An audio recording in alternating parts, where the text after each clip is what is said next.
ధ్యానిస్తుండగా ప్రభు మోక్షారోహణములకు మరియతల్లి మోక్షారోహణకు చాలా వ్యత్యాసం ఉంది. ఒకసారి రెండు ప్రభువును మనం మోక్షారోహణము అంటాం, మరియతల్లిని మోక్షారోపణ అంటాం. రెండు మధ్య చాలా వ్యత్యాసం. అర్థాలు కూడా యేసు ప్రభు యొక్క మోక్షారోహణం అనేది ఆయన అంతట తానుగా స్వర్గానికి ఆరోహణమైపోయిన దినం. ఎందుకు? ఆయన దేవుడి కుమారుడు అనంతట తానుగా ఆయన పరలోకములకు వెళ్ళిన విధానాన్ని మనము మోక్షారోహణ, దాన్ని మనము ముఖ్యంగా మన యొక్క అపోస్తల కార్యాలు మొదటి అధ్యాయాలు చదువుకుంటున్న అధ్యాయాలు మోక్షారోహణ, అది మోక్ష అన మరియతల్లి యొక్క మోక్షారోహణ, మోక్షారోహణ. మరియతల్లి మనవలే సామాన్య మానవురాలు, కానీ ప్రత్యేకత సంతరించుకుని ఎందువలనంటే దేవుడి కుమారునికి జన్మనిచ్చుట ద్వారా ఆవిడ దేవుడికి తల్లి అయినందున దేవుడు ఆమెను పరలోకానికి ఆత్మ శరీరాలతో తీసుకుని వెళ్ళాడు. అంతర్కాల ప్రయత్నం వెళ్ళలేదు.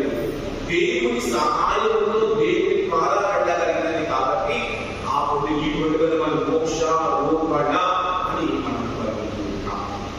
మరి కొన్నిసార్లు మనం ముఖ్యంగా ఆరాధన శుక్రవారాలలో నీళ్ళు పాడేటప్పుడు దైవస్థులలో అనాన్ని వాడుకుంటారు, కానీ మోక్షారోహణ వేరు. మోక్షారోపణ పండుగ మరియతల్లి తనంతట తాను ఈ లోకం నుండి దేవుని చెందుకు వెడల దేవుడు ఆమెకు ఇచ్చిన బహుమతిని బట్టి దేవుడే ఆమెను తనతో పాటుగా మోక్షాన్ని తీసుకుని వెళ్ళిన పండుగ. కావున అంటే మరి చాలా మంది అనుకుంటారు ఈ పండుగ బైబిల్లో ఎక్కడ మనం చూసుకుంటున్నా, ఈ యొక్క బైబిల్లో ఎక్కడైనా బైబిల్ పరంగా దీనికి ఏదైనా ఉందా అంటే నాటి మొదటి పట్టణంలో మనం ఆలోచించాం. 12వ అధ్యాయంలో దర్శన గ్రంథం 12వ అధ్యాయంలో ఒక్కో వచ్చినాడు ఒకసారి చూద్దాం. గోచరించెను, ఒక స్త్రీ దర్శనం ఇచ్చెను, సూర్యుడే ఆమె వస్త్రములు ఆత్మల కింద. ఈ స్త్రీని మన తల్లి క్రీస్తుగా మరియతల్లిగా మనం చూస్తున్నాము. తర్వాత 5వ వచనం ఒకసారి చూద్దాం.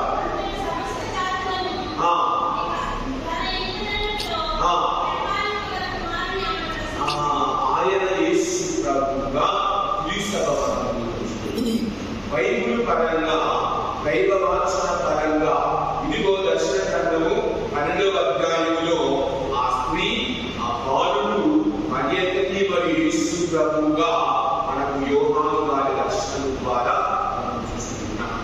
చాలా మంది అంటూ ఉన్నారు, మరి ఆ స్త్రీ ఎలాగా? మరి ఆ స్త్రీ మరియతల్లి కాకపోతే ఆవిడ ఎవరు వారికి తెలియదు. కావున ఆవిడ ప్రసవించిన వ్యక్తి ఎవరు? ఆయన సమస్త ప్రపంచమును ఇనుపదండముతో పరిపాలించు నాయకుడుగా వాక్యము మనం చూస్తున్నాం. అంటే ఆమె ప్రసవించిన బిడ్డ క్రీస్తు భగవానుడు. అందుకే మనము లూకాసు వార్త 1వ అధ్యాయంలో చదువుకున్నప్పుడు మొదటి వచనాలలో గాబ్రియేలు సంబంధించిన మరియతల్లి దగ్గరికి వచ్చి అనేక విషయాలు చెబుతూ ఉంటాడు. ఆయన మహోన్నతుడే, ఆయన తన తండ్రి సింహాసనం దావీదు సింహాసనం అలంకరించి అని మనం చదువుతూ ఉంటాం. 26వ వచనం దగ్గర ఒకసారి గమనిస్తే చదువుతూ కిందకు వస్తేనన్నా ఆయన మహనీయుడై మహోన్నతుని కుమారుడు అని పిలువబడును.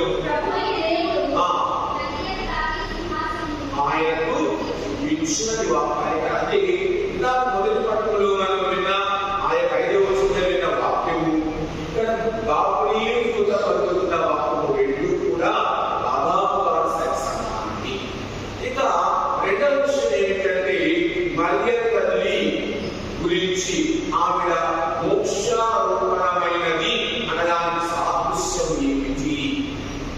అని మనం గమనించినప్పుడు బైబిల్లో చాలా వరకు ప్రస్తావనలు తక్కువగా ఉంటాయి.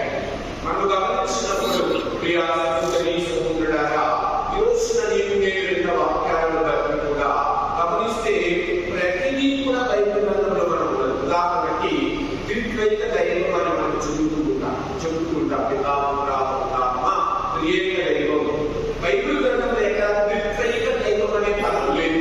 కాకపోతే త్రిత్వైక దైవం ముగ్గురు కలిసిన స్థలాలు కూడా ఉన్నాయి. యేసు ప్రభువు జ్ఞానస్థానం పొందినప్పుడు ఆయన యోర్దాను నుండి బయటకు వచ్చినప్పుడు ఆకాశం తెరవబడి నా కుమారుడు అని, తర్వాత ఆత్మ పావులతో వలె ఆయన మీదకు దిగి వచ్చింది అనగా పితా పుత్ర పవిత్రాత్మ సర్వేశ్వరునికి సంకేతంగా మనం చూస్తున్నాం. ఇక రెండవది పౌలు గారు పేతురు గారి గురించి మనం బైబిల్ గ్రంథంలో చూసుకుంటే వారిరువురు మరణించారు.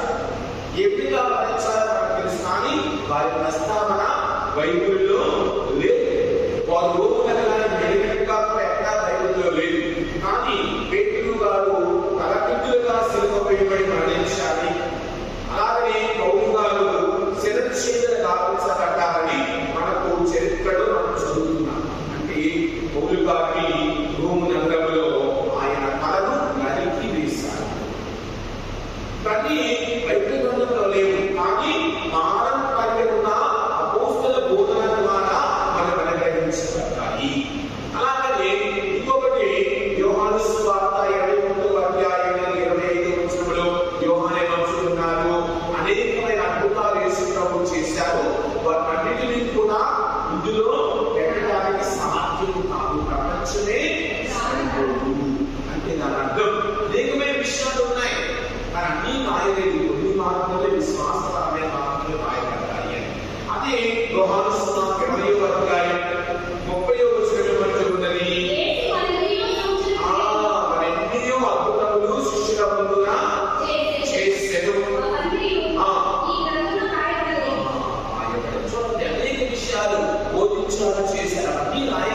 కానీ అపోస్తల బోధన పారంపర్యముగా సాంప్రదాయముగా మనకు అనుగ్రహించబడ్డాయి. ఇది పౌలు గారు అంటున్నారు. 2వ తెస్సలోనికీయులకు రాసిన లేఖ 2వ అధ్యాయం 18వ వచనంలో వాక్యాన్ని చదువుతాం చివరిగా.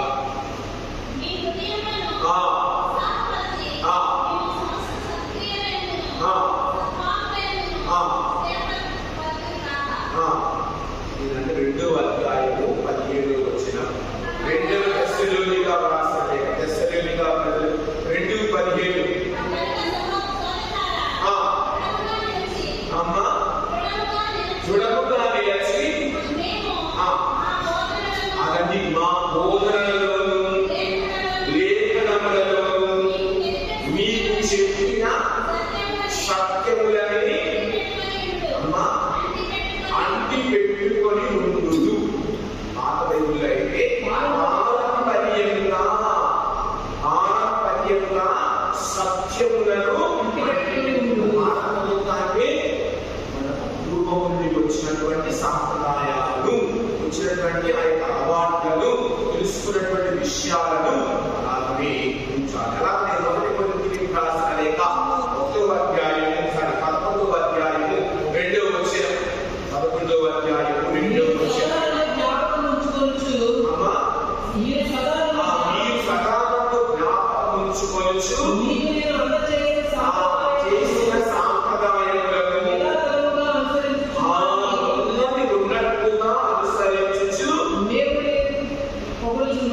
అనుసరించుచున్నందుకు మేము మీకు ఇచ్చిన సాంప్రదాయాలను మీరు ఉన్నట్టుగా పాటిస్తున్నందుకు వందనాలు స్తోత్రాలు, మీకు ఆనందంగా ఉన్నానని పౌలు గారు అంటున్నారు. అంటే సాంప్రదాయాలు అనేకమైన విషయాలు శిష్యులు తరతరాల వారు చెప్పారు. అందులో ఒకటి మరియ తల్లి మోక్షారోపణ పండుగ. అందుకే మన యొక్క చరిత్రలో ఏంటంటే మరియ తల్లి మరణించినప్పుడు శిష్యులందరూ ఆమె దగ్గర ఉండాలనుకున్నారట. అందులో అపోస్తలుడైన తోమాస్ గారు భారతదేశంలో ఉన్నందున ఆయన బహుకొచ్చిన ఆ సమయాన్ని అక్కడ చేరలేకపోయారు. మరియ తల్లి మరణించిన 3వ రోజు అక్కడ చేరారట.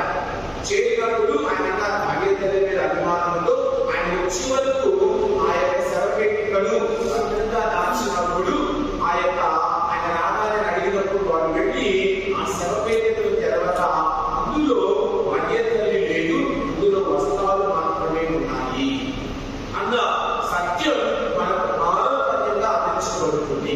అవున మరియ తల్లి మోక్షారోహణం. ఎందుకు?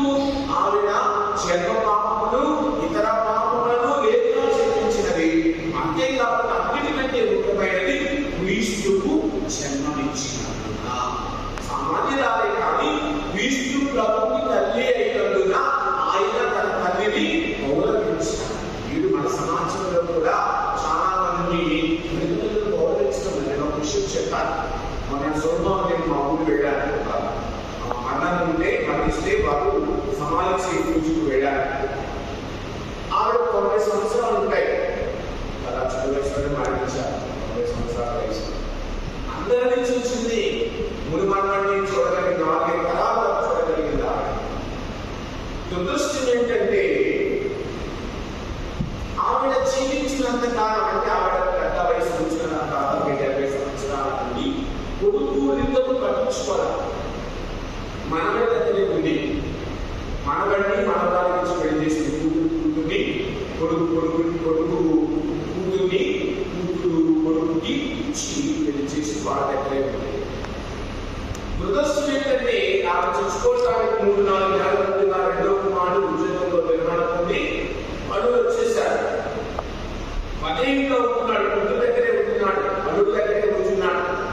కానీ ఆ ముసలావిడకు మనసులో నావిడకు కొడుకు అక్కడే ఉన్నాడన్న విషయం తెలియదు. చనిపోయేవాడు. గమనించండి, ఈ సమాజంలో తల్లిదండ్రులే కదా పిల్లలు చూపిస్తున్నటువంటి ఆ యొక్క విధం.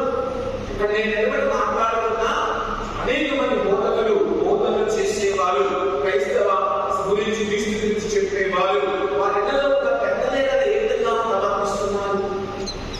కానీ యేసు తప్పు మర్యాదలోని 5వ ఆజ్ఞ ఏమిటి? తల్లిదండ్రులను గౌరవించుట. దేవుడు ఇచ్చిన కట్టడ దేవుడే చేయకపోతే మానవులా చేస్తారు. కొంతమంది అంటారు, బాబు చూసిన తర్వాత తెలుసుకోవడం. ఆ మాస్టర్ వారికి రిటైర్ అయ్యారు. రిటైర్ అయిన మాస్టర్ మా ఊరికి వెళ్ళకుండా మన గురుగారికి వారు ఇంటి వస్తున్నారు. మొన్నదాకా సిఎస్ఐ రోడ్డు పక్కన చర్చలు కదా, అందులో మాస్టర్ వాడతారు. మొన్నప్పుడు ఆయన క్లాస్ వచ్చింది, ప్లస్ ఆయన 55 ఆయనకి రిటైర్మెంట్ వచ్చింది. ఆయన ప్లేస్లో గొప్ప మాస్టర్ గారు వచ్చారు. ఇప్పుడు నువ్వేం చేయాలి? నువ్వు అందరి మాదిరి కానీ అందరూ గుడికి వెళ్ళాలి. ఇప్పుడు వీటేం చేస్తున్నారు? సొంతగా ఇల్లు గుడిగా మార్చేశారు. ఆ గుడికి వెళ్ళకుండా గమనించండి. ఇక్కడ నేను చెబుతున్నది ఏమిటి? ఆ యొక్క మాస్టర్ ఒకసారి ఏదో మర్యాదల గురించి ఏదో మాట్లాడితే సందర్శనాలు చెబుతుంది. వాడు అమ్మగారు వెళ్ళి ఆవిడ రోజు గురించి ఆ రోజు నుండి ఆవిడ మర్యాదల గురించి మాట్లాడాలి. అలాగే మాట్లాడగలిగే వారు ఎంతమంది ఉన్నాం మన ప్రస్తుతంలో? ఆవిడ ఒకసారి ఆలోచించుకున్నాం. ఆ తల్లి దీవెన, ఆ తల్లి యొక్క ఆశయం, ఆ తల్లి మోక్షారోహణమైనది అంటే ఇది ఆసనాశిగా కాదు. ఎంతో కష్టపడి మన కలవరకు కూడా పాపం చేయకుండా క్రీస్తుకు అనుగుణంగా జీవించినందువలన దేవుడు ఆమె ఇచ్చిన మహిమ. ఆమె మనపిస్తారు. ఆమె వలె జీవించిన ప్రతి వారికి ఆ యొక్క దీవెన వచ్చింది. అందుకే పౌలు గారు చెబుతున్నారు, పారంపర్యముగా సాంప్రదాయంగా వస్తున్న విషయాలు ఒక పద్ధతులకు మాత్రమే ఉన్నాయి. వేరే ఎక్కడికి లేదు. మనకు మాత్రమే పారంపర్యంగా పుస్తుల పునాదుల మీద. అందుకే మనం అంటున్న శరీరం యొక్క ఉత్తానం విశ్వసిస్తున్నాను, నిత్య జీవమును విశ్వసిస్తున్నాను అని మనందరం కలుగుతున్నాం. కారణం పారంపర్యంగా యేసు ప్రభువు ద్వారా శిష్యులు అందుకున్నది, శిష్యుల ద్వారా తరువాత వారు అందుకున్నది, మనము అందుకున్నది. అదే పారంపర్యంగా వీళ్ళు మనకి ఇచ్చిన సత్యం. మరియ తల్లి మోక్షారోహణ. కావున ఈ సత్యాన్ని మనసులో ఉంచుకొని ఆ తల్లి యొక్క